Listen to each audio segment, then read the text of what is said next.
sejahtera Allah selalu nyata dalam kehidupan kita. Bapak Ibu Saudara yang kekasih, pagi hari yang indah yang sekarang ini kita akan mempelajari firman Tuhan. Kalau kita minggu kemarin sudah bicara tentang budaya kerajaan Allah, saya sudah menjelaskan tentang budaya kerajaan Allah. Jadi setiap orang Kristen setelah dia menerima Yesus Kristus sebagai Tuhan dan Juru Selamat, mengalami pertobatan, itu bukan titik akhir, tapi itu adalah titik awal.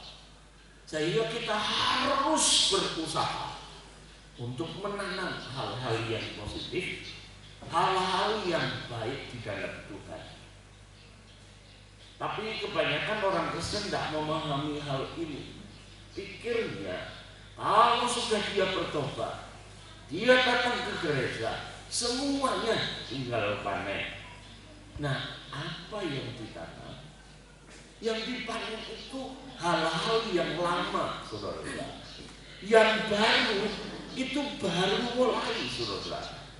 Oleh sebab itu mari kita tanamkan hal-hal yang baru, hal-hal yang daripada Tuhan di dalam kehidupan kita, sehingga kelak kita bisa panen, saudaraku yang kekasih. Nah, oleh sebab itulah budaya kerajaan Allah itu harus ada dalam kehidupan kita, supaya kita menjadi orang Kristen yang kuat, yang militan, yang tahan terhadap semua kesukaran kesulitan di dalam dunia ini. Bapak Ibu Saudara yang kekasih di dalam Tuhan, budaya yang sudah kita pelajari adalah budaya hidup dalam kebenaran. Ketika kita belajar hidup dalam kebenaran, maksudnya menerapkan setiap firman Tuhan dalam kehidupan kita. Seperti Abraham, dia sudah diberkati, namun prinsip hidupnya sangatlah indah. Abraham berkata, karena mereka ada kesulitan, permasalahan, yaitu antara gembala Abraham dan gembala Lot, itu terjadi perebutan, pertikaian karena rebutan makanan buat ternak mereka. Maka Abraham menanamkan paradigma, menanamkan kebiasaan, menanamkan nature, atau menanamkan sebuah prinsip kehidupan. Apakah itu? Ruth, kita ini bersaudara. Jadi jangan sampai ada perkelahian di antara kita. Oleh sebab itu, kalau kamu ke utara, aku ke selatan. Kalau kamu ke barat, aku ke timur, ataupun sebaliknya. Ini adalah paradigma. Ini adalah konsep berpikir. Ini adalah prinsip dalam kehidupan. Dan apa yang terjadi? Supaya jangan ada pertikaian di antara kita. Saudara tahu, prinsip ini membuat Allah menyatakan kuasanya lebih dahsyat lagi di dalam kehidupan Abraham. Sehingga disebutkan Abraham itu bertambah kaya dan semakin kaya. Hidupnya penuh dengan damai sejahtera, karena kebenaran dia terapkan dalam kehidupan ini. Saudara yang sering kali ingin berkelahi, saudara dia berkelahi. Saya di sini pernah ketemu anak buahnya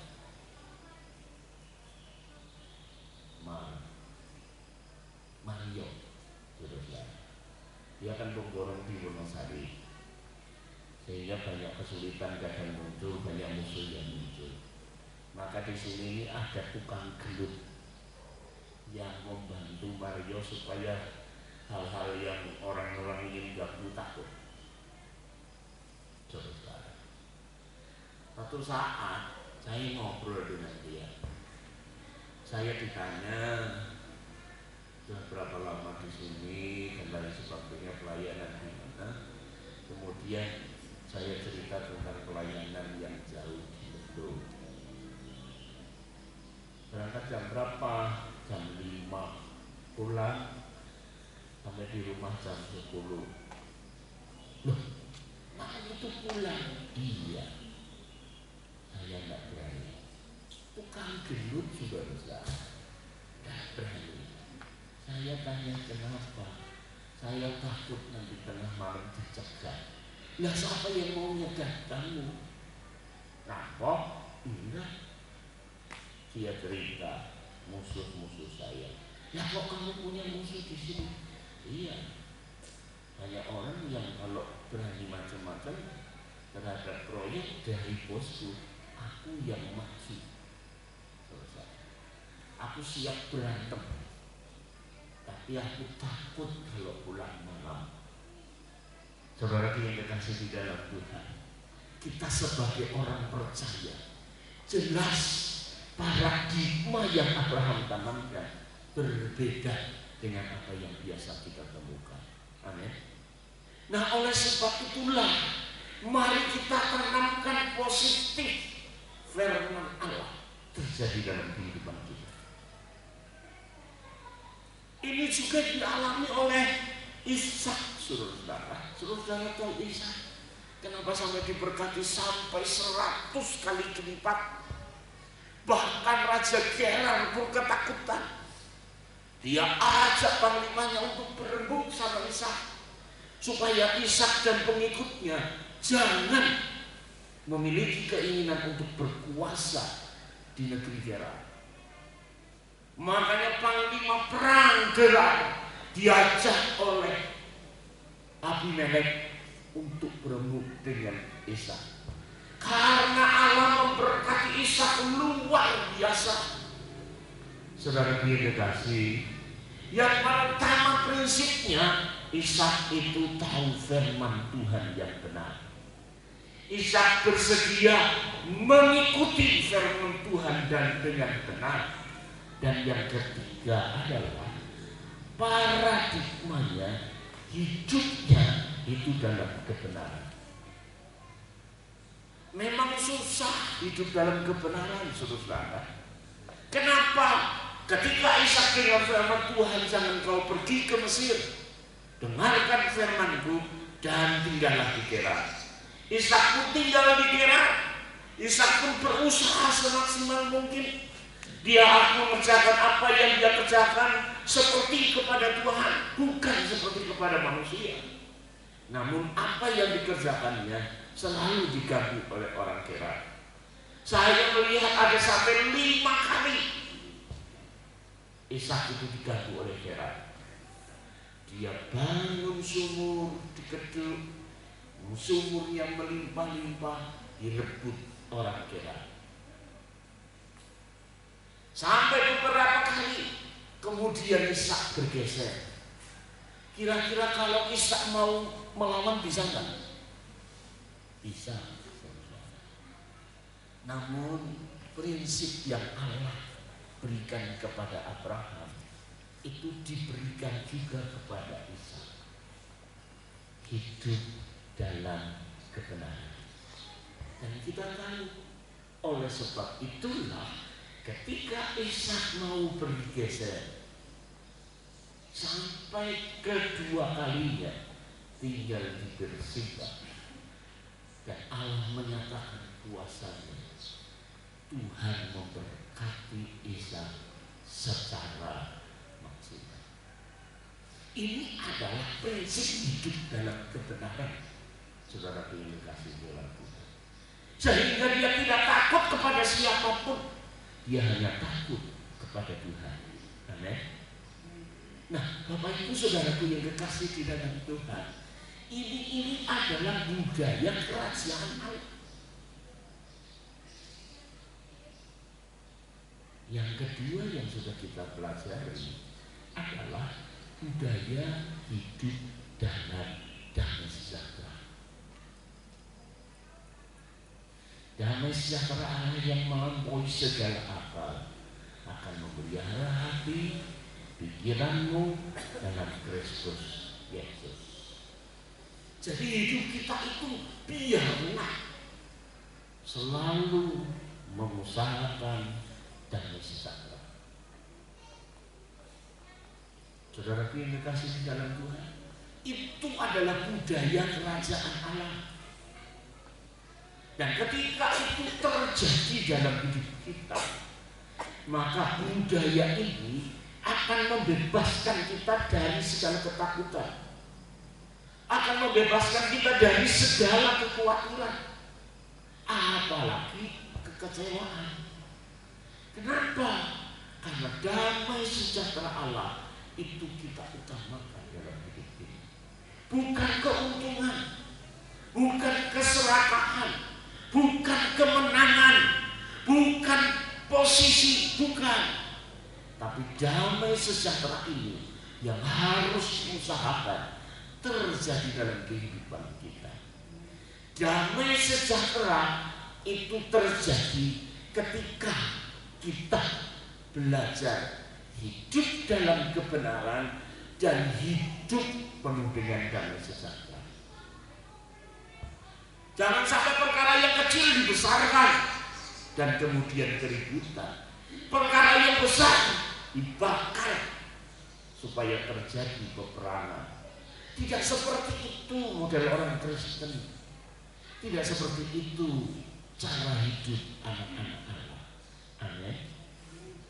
Marilah kita belajar dalam kehidupan ini, hidup dalam budaya kerajaan Allah. Karena ketika kita belajar hidup dalam damai sejahtera, saya yakin berkat Allah akan selalu tercurah dalam kehidupan kita.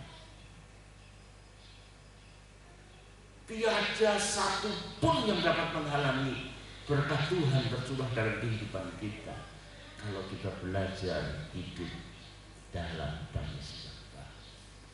Dan yang ketiga, karena kemarin saya sudah jelaskan dua hal ini hanya tambahan. Yang ketiga itu adalah budaya hidup dalam sukacita. Karena kerajaan Allah bukan soal makan dan minum. Hal itu tidak penting lagi buat kerajaan Allah. Amin. Mau makan nasi hitam, mau makan nasi merah, mau makan nasi putih, mau makan nasi jagung, tiwul, grontol gitu saudara.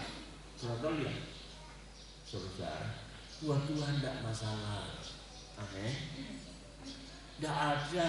Saya lihat kita kalau makan umpamanya sayur asam, rasanya asam, terus kemudian kita ke restoran, masaknya yang asam itu namanya tom yum saudara.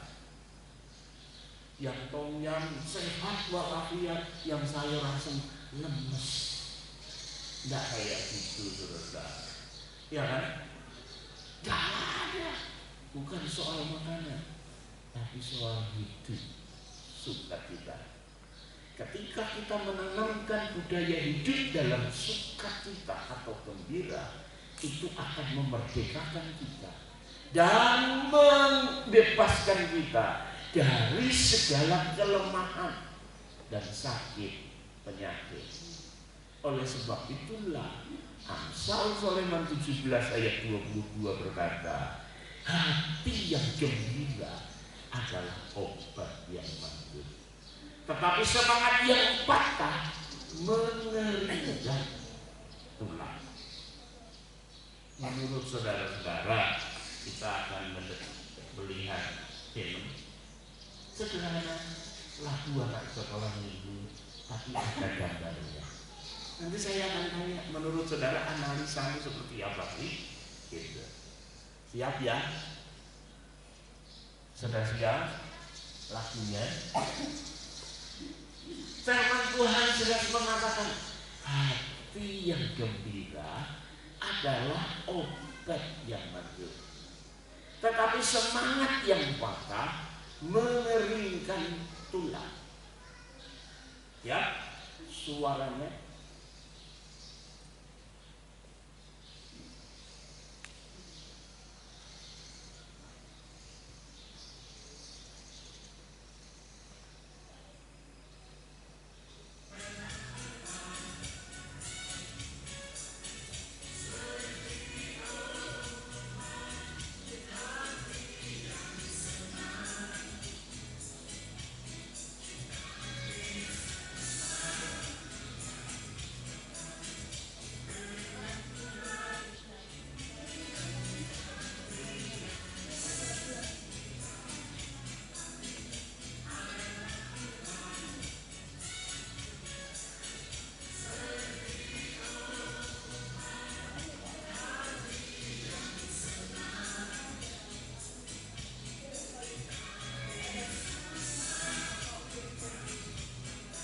suaranya sampai ke sini William cerita.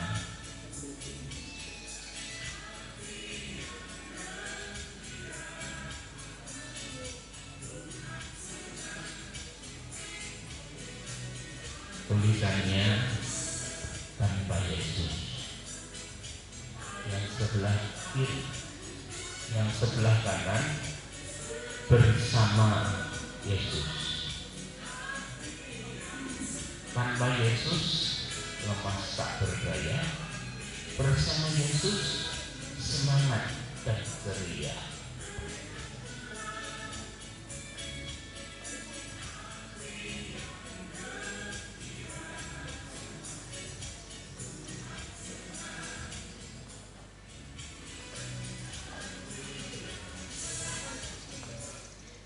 Ya, saudara-saudara, menurut saudara yang muncul dalam pemikiranmu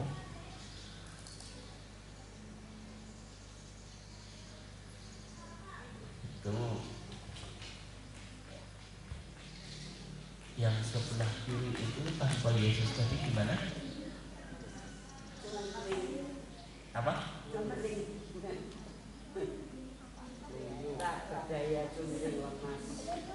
Cumpring. Kalau yang sebelah kanan, puji Tuhan.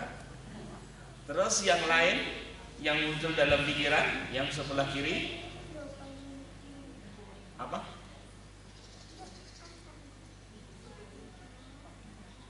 Lemah lunglai. Lemah gemulai.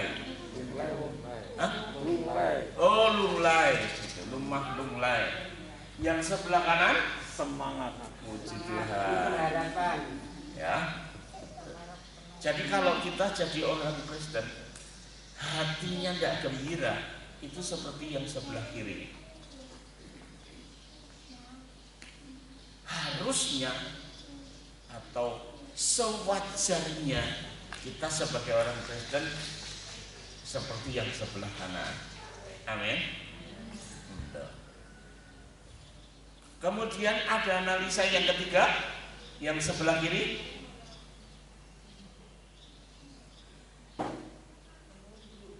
Apa? Oh, nunduk. Tidak ada pengharapan. Yang sebelah kanan, dia tegap, siap menghadapi apapun juga. Hati yang gembira adalah obat. Jadi dari sini kita bisa melihat beberapa pemahaman yang muncul dalam hidup kita. Ketika kita melihat waktu hati yang gembira adalah obat. Yang pertama, dia akan menjadi perkasa. Yang kedua, kita lihat tadi apa? Dan yang terakhir kita melihat di sini, orang itu tegak menyongsong masa depan, menjalani kehidupannya dengan penuh semangat. Kenapa? Karena hati yang gembira. Saudaraku yang dikasih di dalam Tuhan, satu ayat saja saya ingin bacakan, yang mengatakan bahwa Tuhan kita itu menyediakan sukacita yang berlimpah-limpah. Amin. Jadi kalau hidup orang Kristen itu tidak sukacita, tidak gembira, tidak ada pengharapan, itu salah. Kehidupan kekristenan yang tidak normal. Saudara pilih kasih Tuhan.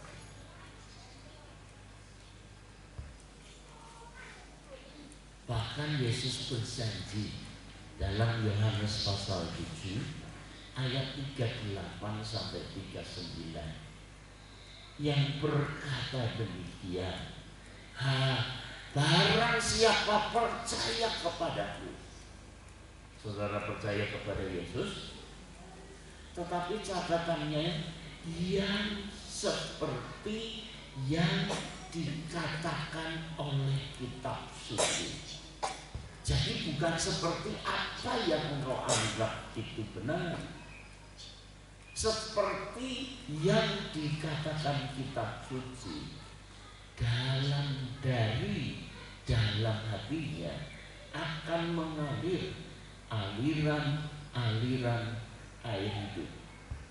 Yang dimaksudkannya ialah roh yang akan diterima oleh mereka yang percaya kepadanya. Sebab roh itu belum datang karena Yesus belum dimuliakan. Sekarang roh itu sudah datang. Amin. Yesus sekarang sudah dipermuliakan. Dia sudah naik ke surga dan dia sudah duduk di sebelah kanan Bapa. Saudaraku yang kekasih di dalam Tuhan, jadi bila kita melihat hal ini, hidup orang Kristen, hidup orang percaya kepada Yesus, itu adalah hidup yang penuh dengan sukacita.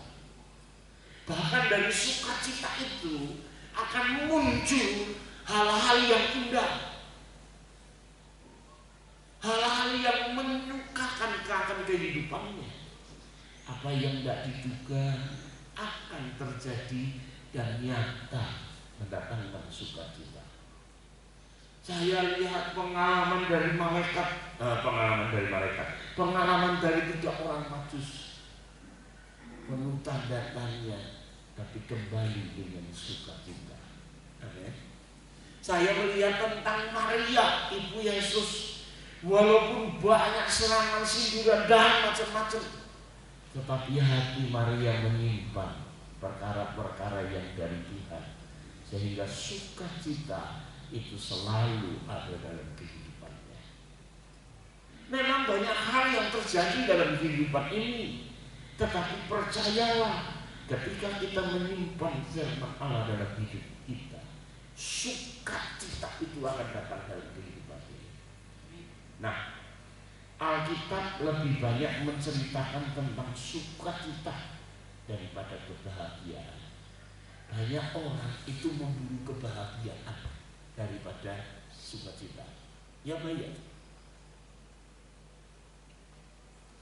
Saudaraku, menurut perhitungan komputer berdasarkan Alkitab terjemahan bahasa Indonesia, terjemahan baru, menunjukkan kata sukacita itu muncul sebanyak 254 kali, sedangkan kata bahagia hanya 43 kali.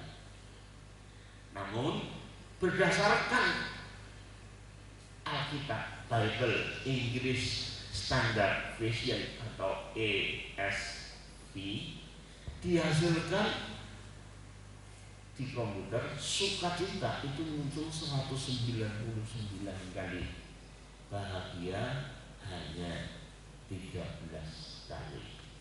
Jadi dari perbedaan jumlah ayat antara sukacita dan bahagia secara statistik cukup signifikan, berbeda jauh seperti langit dan bumi. Ini menyiratkan perbedaan konsep antara konsep sukacita dan konsep bahagia. Itu berbeda jauh. Kamus Inggris Oxford tahun 2014 membedakan dua kata ini berdasarkan kualitasnya. Sukacita itu mencakup bahagia, tetapi tidak sebaliknya. Ada bahagia yang tidak mencakup sukacita. Sukacita adalah perasaan kesenangan dan kebahagiaan yang besar. Menurut Alkitab, perbedaan yang ada bukan hanya dari sisi kualitas dan jumlah. Saudara kasih tidak. Gambaran Alkitab tentang sukacita sangat berbeda dengan gambaran populer tentang bahagia. Banyak orang ngomong bahagia itu sederhana.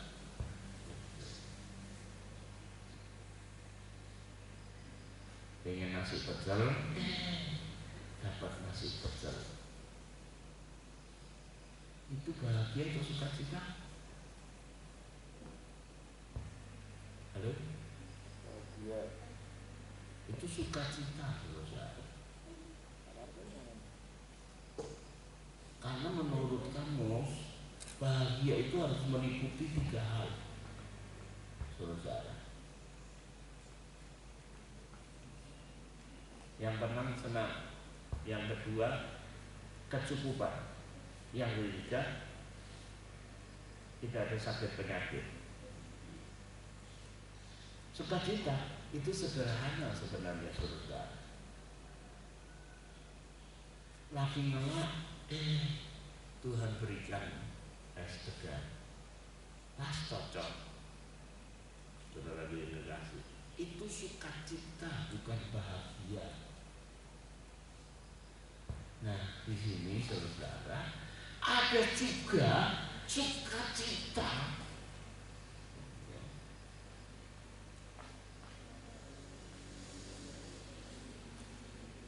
Saya tarik dulu. Banyak orang mengaitkan kebahagiaan dengan kesenangan dan kenyamanan yang bersumber dari situasi hidup yang baik.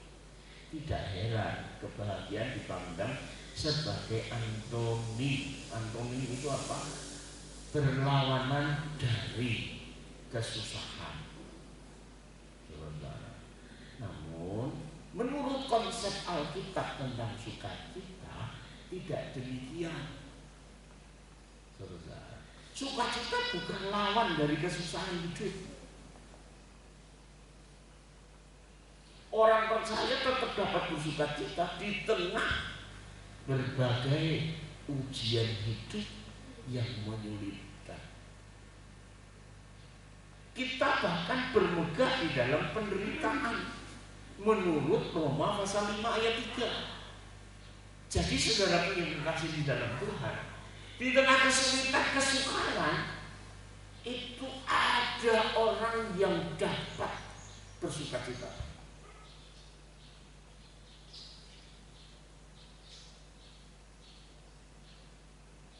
Salah satunya penyebab adalah paradigma atau konsep berpikir.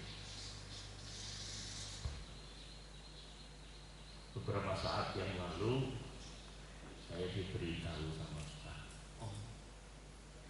listriknya di PPA mati. Saya minta tolong Pak, tolong dicek. Pikiran saya ketika dapat informasi yang minus plus, yang plus plus.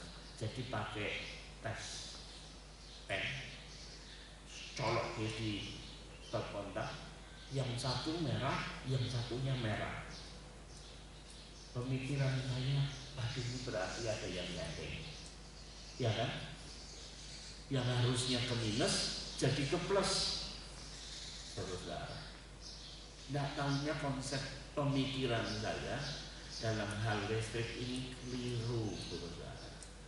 Ketika kita cek sampai akhirnya di kantor gereja, terus di tempat perpus, baru ketahuan. Saya pandang, saya lihat, bersama dengan Pak Timotius, ketahuan. Nah ini kok ketika nyumbang ketik gitu. Jadi penyebabnya itu dua-duanya bisa plus, itu karena sambungannya kabel itu hanya gawil gini. Jadi kabel kawat saya itu hanya digantol kayak gitu. Kadang nyetrum, kadang enggak. Sehingga ketika lampu itu dipasang kan harusnya nyala. Yang gantol ini tidak menyalakan lampu, tapi membuat dua saluran itu tersambung sehingga plus semua. Saudara dikasih di dalam Tuhan. Padahal hati saya saat itu, aduh, di tengah-tengah kesibukan guru supaya anak tangga bisa selesai, tambahin pekerjaan lagi. Kemudian batin ngomong, kita bersyukur. Kenapa? Nah, kalau ini terjadi kebakaran, ini yang sering kali menyebabkan kebakaran rumah itu kayak gini. Dan kita sudah diberitahu duluan sebelum terjadi kebakaran. Jelas konsep pikirnya, saudara. Ada orang yang merasa seperti saya, aduh pekerjaan lagi banyak, masih ditambahin pekerjaan lagi. Yang satu bersyukur karena tidak kebakaran. Nah, memang kalau itu terjadi percikan api terus, terjadi gitu. Coba kalau itu dekat dengan kertas, pasti terbakar. Jadi disinilah kita harus belajar bagaimana kita memiliki pola pikir yang seperti Kristus, sehingga kita bisa hidup mengatasi segala kesulitan itu dengan sukacita dan gembira. Amin. Nah, Bapak Ibu Saudaraku yang dikasih di dalam Tuhan, tidak demikian dengan konsep Alkitab tentang sukacita. Contohnya 1 Petrus 1 ayat 6. Petrus memberikan nasihat, bergembiralah akan hal itu. Sekalipun sekarang ini kamu seketika harus berduka cita oleh berbagai-bagai pencobaan. Jelas, saudara, ayat ini menekankan situasi saat ini sedang kesulitan, ada masalah, ada pencobaan, ada kesukaran, ada kesulitan. Namun Petrus menasihatkan kepada kita, bergembiralah karena itu. Jadi ketika kita membaca ayat ini, kita mengerti bahwa hidup kekristenan itu bisa bersukacita di dalam kesulitan. Yang lebih tegas dan lebih jelas lagi itu dialami oleh Paulus.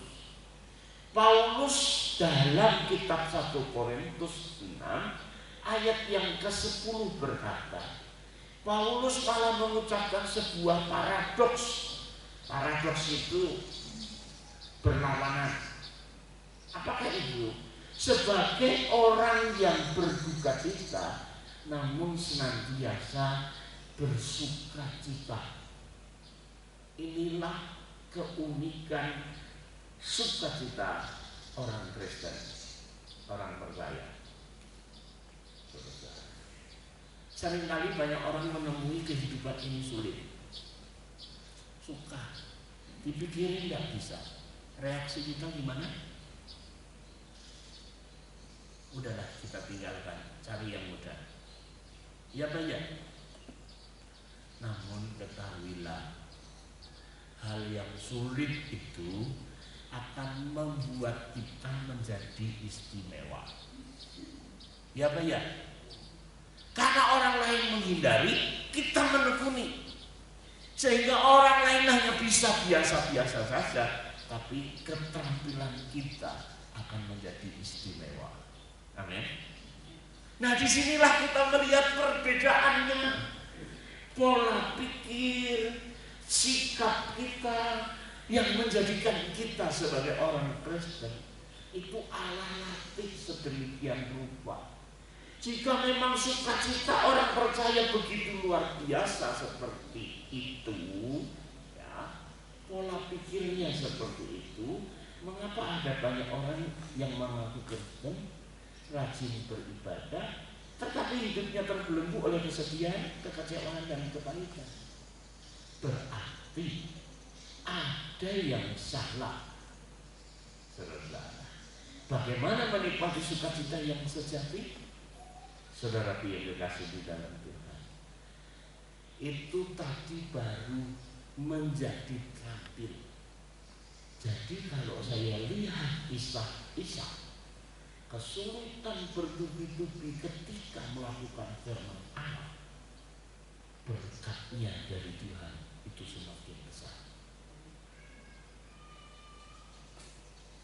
Tapi orang yang pengen gampang, ya hidupnya pun akan gampang,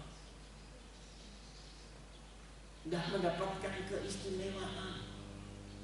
Tetapi dalam Ibrani mengatakan Tuhan menghajar orang-orang yang dikasihi. Kenapa? Itu adalah prinsip ilahi. Dia akan berikan hal-hal yang sulit bagi anak-anaknya, supaya anak-anaknya itu bisa tampil menjadi terang, supaya anak-anaknya itu bisa tampil menjadi garam. Tidak seperti kebanyakan orang, karena memang anak-anak Allah itu diistimewakan. Surat Paulus kepada jemaat di Filipi adalah sebuah surat singkat, namun memuat kata sukacita. Dalam kitab Filipi pasal 1 sampai 4 itu ada 14 kali hidup bersukacita. Lebih menariknya lagi, surat yang dipenuhi dengan nuansa sukacita itu ditulis oleh Paulus pada saat ia berada di dalam penjara di kota Filipi. Filipi 1 ayat 12 sampai 13. Di dalam penjara ini Paulus tidak dapat pergi dengan leluasa. Jelas kan? Karena di penjara ia selalu berada dalam pengawasan. Mau tidur diawasi, dikawal, terus dijaga, bahkan selalu dicurigai. Itu penjara, saudara. Jangan-jangan mau lari. Saudara yang dikasih di dalam Tuhan, itu dilakukan sangat ketat oleh para sipir penjara. Jelasnya penjara itu adalah pembatasan. Padahal Paulus orangnya itu suka pergi ke kota-kota untuk memberitakan itu. Hal itu tidak bisa dia lakukan lagi. Dia pun berada di dalam ketidakpastian. Entah dia akan dibebaskan atau dijatuhi hukuman mati. Namun Paulus mengajarkan hidup kita supaya sukacita. Jadi dari sini kita melihat sukacita itu prinsip dalam kehidupan. Amin. Dan kemudian apapun yang terjadi tidak boleh menggeser sukacita kita. Sebab kalau sukacita kita geser, kita hanya memikirkan kekecewaan dan lain sebagainya, hidupmu akan semakin jatuh, hidupmu akan semakin susah, hidupmu akan semakin sengsara. Bila kita belajar dari kehidupan Daud, walaupun dia salah, dia berkata lebih baik aku jatuh di tangan Tuhan daripada di tangan manusia. Maksudnya adalah lebih baik aku datang kepada Tuhan supaya semua kesukaran kesulitan dapat teratasi. Bapak Ibu Saudara yang dikasih, oleh sebab itu saya hari ini ingin memperdalam. Paulus dapat merasakan sukacita yang besar di tengah situasi yang begitu sukar. Di sini ada 3 faktor yang akan kita pelajari. Kenapa bisa seperti itu? Saudara-saudara, kita hidup sudah diberkati, kita hidup dengan kebebasan. Namun dalam kondisi yang seperti ini, kita tidak bisa sukacita. Kenapa? Ada banyak hal yang tidak benar di dalam kehidupan kita. Kita tambah hidup dalam ketakutan, kita tambah hidup dalam kekhawatiran, kita tambah hidup dalam kelemahan. Tidak ada hati yang gembira seperti yang di sebelah kiri tadi. Kenapa orang Kristen seperti ini, saudaraku yang kekasih? Rahasia yang diberikan oleh Paulus, orang yang sedemikian itu hidup berpusat bukan pada Allah, tapi diri sendiri. Cara berpikirnya diri sendiri, tidak ada Allahnya. Dalam menghadapi segala sesuatu, dia hanya pikirnya aku kuat atau enggak. Tetapi Paulus prinsip hidupnya berpusat pada Allah. Filipi 1 ayat 3 mengatakan, aku mengucap syukur kepada Allahku setiap kali aku mengingat kamu. Jadi kalau di sini dilihat, Paulus itu ingatannya itu adalah Allahnya. Di tengah kesusahan Paulus masih mampu bersyukur. Orang yang selalu memikirkan kebaikan Allah akan bersukacita. Apa yang selalu kita pikirkan? Kesukaran, kesulitan, permasalahan, pertikaian. Makanya kita tidak akan bersukacita. Ia akan selalu memiliki alasan untuk memuji Allah. Tidak heran Daud pun mengajak jiwanya untuk memuji Tuhan sambil mengingat semua kebaikannya. Bapak Ibu Saudara-saudara, sebaliknya banyak orang Kristen terbelenggu oleh kesedihan karena mereka hanya memikirkan apa yang belum mereka miliki dan dapatkan. Mereka lupa menghitung apa yang mereka sudah dapatkan dari Allah. Mereka hanya terpaku pada hal-hal yang menurut mereka buruk, tetapi mengabaikan hal-hal yang baik dari Allah. Saudara-saudara, ayo kita beralih dari konsep berpikir yang hanya berpusatkan kepada diri sendiri sehingga berkata nasib, saudara. Tapi marilah kita belajar hidup dengan sukacita seperti kebenaran firman Allah itu, berpusat kepada Allah, sehingga apa yang kita pikirkan itu kebaikan demi kebaikan Tuhan. Hidup kita akan diubahkan, dan inilah yang akan menjadi rahasia dalam kehidupan kita. Ketika kita mengambil keputusan untuk melakukan hal yang seperti ini, Tuhan akan ubah masa depan menjadi masa depan yang akan berkemenangan.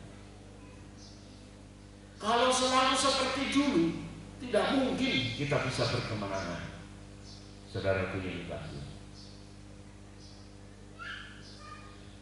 kegigihan dalam memberitakan Injil juga menyemangati orang-orang Kristen lain untuk berani memberitakan Injil. Tak ada orang lain yang berusaha untuk memperberat bebannya di dalam penjara melalui pemberitaan Injil yang tidak tulus. Paulus memandang situasi tidak ideal itu sebagai kebaikan, karena bagaimanapun Kristus tetap diberitakan. Pola pikir Paulus yang sangat indah ini perlu kita tanamkan dalam hati kita. Untuk hari-hari akhir ini, persaingan selalu muncul banyak. Orang laris bikin warung ayam goreng kermes yang bermunculan tidak hanya 1-2, muncul yang lain. Yang banyak soto, katakan enak, banyak yang suka. soto yang satu di situ, ngerti tetangga-tetangga, wah ada muncul soto. Saudara, maksud saya bukan tekan, ya agak jauh. Mereka bermunculan jualan soto. Ya apa ya? Namun prinsip Paulus di sini dikatakan, walaupun mereka itu hanya ngejar keuntungan, tapi bagi orang yang percaya, Kristen, dia tetap mempertahankan kualitasnya sehingga kenikmatan itu tetap ada di warung sotonya ataupun ayam goreng. Nah, saudaraku yang kekasih di dalam Tuhan, Paulus itu sangat indah kehidupannya, walaupun penuh dengan banyak sengsara, walaupun kebaikan Allah nyata, tapi ya Paulus memilih untuk lebih memfokuskan pada relasinya dengan Allah daripada berkat-berkat Allah. Dia bukan hanya bersyukur, ia berkata, aku bersyukur kepada Allahku. Beberapa kali ia memang menggunakan ungkapan Allahku untuk menekankan kedekatannya dengan Allah. Dalam Roma 1:8, 1 Korintus 1 ayat 4, Filipi 1 ayat 4, dia tidak bermaksud egois atau menonjolkan diri. Ia tidak sedang memperlakukan dirinya secara istimewa. Ia dipuji. Ia hanya ingin menegaskan kedekatannya dengan Allah. Hanya mereka yang menjadikan Allah sebagai pusat hidup mereka yang akan menikmati sukacita. Meletakkan pusat hidup pada hal-hal yang sementara akan berakhir dengan kekecewaan, akan berakhir dengan kesedihan, akan berakhir dengan penyesalan. Saudara yang dikasihi di dalam Tuhan, marilah kita memusatkan hidup kita hanya kepada Allah, sehingga sukacita surgawi terus-menerus mengalir di dalam kehidupan kita. Yang kedua, hidup yang memperhatikan orang lain. Setiap kali aku mengingat kamu dan setiap kali aku berdoa untuk kamu semua, aku selalu berdoa dengan sukacita. Paulus tidak hanya memandang kepada Allah, ia juga memperhatikan orang lain. Sukacitanya muncul dari perhatian yang tulus untuk jemaat Filipi dalam ingatan tentang mereka. Paulus mendapatkan kesukaan dalam doa dan permohonan bagi mereka. Paulus mengalami sukacita ilahi. Saudara, apa yang engkau ingat di memorimu? Hal-hal yang sukacita atau hal-hal yang menyeramkan? Sehingga tahu-tahu ketika hujan semalam, petir nyambar, jedek, kita sudah tidak bisa tidur lagi. Kaget, saudara, deg-degan, mau tidur tidak nyaman lagi. Saudaraku yang kekasih di dalam Tuhan, mari kita belajar dari kehidupan Paulus supaya kita dapat mengalami sukacita dari kehidupan ini. Memang kita pernah mendengar orang yang disambar petir langsung jadi garing, namun juga ada yang disambar petir tidak mati, saudara, hanya ke mobil, saudara. Yang membedakan itu adalah pemeliharaan Tuhan yang Maha Kuasa. Tidak ada orang berkuasa yang bisa menolong orang yang disambar petir. Orang yang kesetrum saja. Yang mati itu yang nolong, bukan yang ditolong. Yang duluan mati, saudara. Jadi saudara, kalau nyolok ngecas HP terus dipakai, menurut video tubuh kita itu positif aliran listrik. Jadi kalau orang pegang kita tidak pakai alas, orang itu bisa kesetrum, saudara. Cuman tidak membahayakan. Tapi kalau kita kesetrum listrik, yang pegang kita jelas kesetrum. Saudara yang kasih.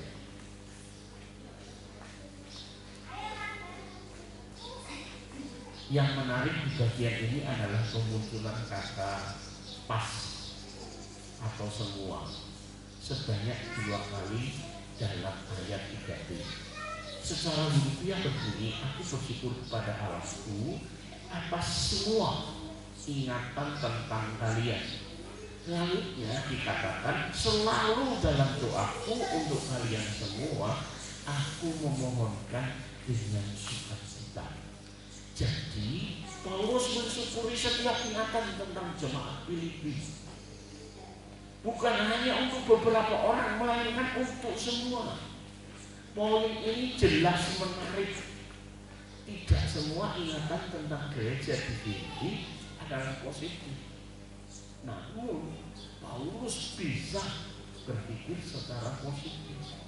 Pada awal pelayanan di sana Paulus menghadapi penganiayaan. Makanya muncul Filipi 1. Bukan hanya anugerah percaya kamu selamat, namun juga menderita. Karena itu juga kehendak Tuhan. Jemaat Filipi bukan jemaat yang sempurna. Ada perselisihan yang sering kali terjadi. Filipi 2 ayat 1 sampai 4, 14-15 pasal 1, Filipi pasal 4 ayat 10. Bahaya sesat dan ajaran Yahudi juga mengancam orang-orang Filipi. Jadi saudara yang dikasih, walaupun sedemikian rupa, Paulus tetap bersuka atas setiap jemaat dan atas setiap peristiwa yang terjadi. Sama seperti ia berusaha menemukan kebaikan ilahi di setiap situasi sulit yang ia hadapi. Demikian pula ia berusaha mencari kebaikan-kebaikan dari dalam diri orang lain. Saudara dikasih di dalam Tuhan, ketidaksempurnaan orang lain tidak menghalangi ucapan syukurnya bagi Allah. Bagi orang itu, ketidaksempurnaan situasi tidak mencegah Paulus untuk bersukacita. Sebagian orang kehilangan sukacita karena terlalu berkutat dengan diri mereka sendiri. Mauku itu seperti ini, tapi aku tidak bisa bersukacita karena itu tidak terjadi dalam kehidupan kita. Walaupun itu tidak menyengsarakan. Saudara yang dikasih Tuhan, ayo kita belajar kebenaran firman Allah. Tidak semua yang engkau maukan itu adalah kebenaran yang harus terlaksana. Tapi biarlah kebenaran itu yang harus terlaksana, walaupun tidak sesuai dengan kemauan kita. Saudara yang dikasih di dalam Tuhan, sebagian orang Kristen menjadi bodoh karena kehilangan sukacita, karena mereka terlalu berkutat dengan diri mereka sendiri. Pekerjaan yang tidak lancar, dia tidak bisa bersukacita. Situasi rumah yang tidak ideal, dia tidak bisa nyaman. Kondisi kesehatan yang buruk, dia selalu mengeluh. Hal-hal yang lain lagi tentang kita membuat kita kesulitan menemukan alasan untuk bersyukur dan bersukacita. Saudaraku yang dikasih di dalam Tuhan, marilah sekarang memandang sekeliling, ucapkanlah syukur atas keberhasilan orang lain, bersukacitalah dengan orang lain yang bersukacita. Paulus tidak hanya mengingat jemaat Filipi, ia juga mendoakan mereka. Ini pun dia lakukan secara konsisten, senantiasa. Dengan mendoakan orang lain, kita mengambil bagian dalam pergumulan orang itu. Ini membuat hidup kita lebih bermakna, hidup kita lebih berguna. Kita hidup bagi orang lain. Ada berapa banyak tokoh sejarah yang dipandang hebat karena mereka telah memberikan diri bagi kesejahteraan orang lain. David Livingstone sebagai hamba Tuhan di Afrika, Hudson Taylor sebagai seorang hamba Tuhan di Tiongkok, William Carey di India, dan masih banyak lagi. Hidup mereka untuk orang lain. Terakhir, hidup bagi perluasan Injil. Bahkan aku minta kepadamu juga, Son Sugos temanku yang setia, tolonglah mereka, karena mereka telah berjuang dengan aku dalam perkabaran Injil, bersama-sama dengan Clemens dan kawan-kawanku sekerja yang lain yang nama-namanya tercantum dalam kitab kehidupan. Banyak hal dalam jemaat Filipi yang bisa dijadikan alasan untuk ucapan syukur dan sukacita Paulus. Di antara semua itu, Paulus menyebutkan persekutuan mereka yang konsisten dalam berita Injil. Jemaat Filipi memang secara konsisten mengambil bagian dalam pelayanan Paulus dalam bentuk pemberian bantuan dan lain sebagainya. Pada saat menulis surat ini pun, Paulus baru saja menerima bantuan materi dari mereka melalui Epaphroditus. Bantuan ini juga bukan yang pertama. Ada yang mereka lakukan untuk pemberitaan Injil sudah menjadi alasan bagi Paulus untuk bersukacita. Mengapa hidup bagi perluasan Injil merupakan alasan untuk bersukacita? Tujuan hidup manusia adalah Tuhan Kristus. Mati atau hidup tidak masalah. Paulus berkata, aku mati karena Kristus itu adalah sebuah keuntungan. Jadi dengan cara berpikir seperti di atas, setiap upaya yang kita lakukan untuk perluasan Injil berarti merupakan bagian pemenuhan tujuan hidup kita. Tujuan hidup yang dipenuhi tentu saja sudah memadai sebagai alasan untuk bersuka cita. Saudaraku yang dikasih di dalam Tuhan, banyak orang yang melakukan di dalam dunia ini apakah usaha dan lain sebagainya. Mereka usahakan sedemikian rupa. Ingatlah, semua jerih adalah payah yang tidak berpusat pada Allah, yang tidak berpusat pada kebaikan orang lain, dan tidak ditujukan untuk perluasan Injil adalah jerih lelah, jerih payah yang akan hancur. Kita sudah berlelah-lelah, tetapi kemudian hari akan menuai kekecewaan dan penyesalan. Oleh sebab itu ayat akhir 1 Korintus 15 ayat 57-58, tetapi syukur kepada Allah yang telah memberikan kepada kita kemenangan oleh Yesus Kristus Tuhan kita. Karena itu saudara-saudaraku yang dikasihi, berdirilah teguh, jangan goyah, giatlah selalu dalam pekerjaan Tuhan. Hal ini kamu tahu bahwa dalam persekutuan dengan Tuhan, jerih payahmu tidaklah sia-sia.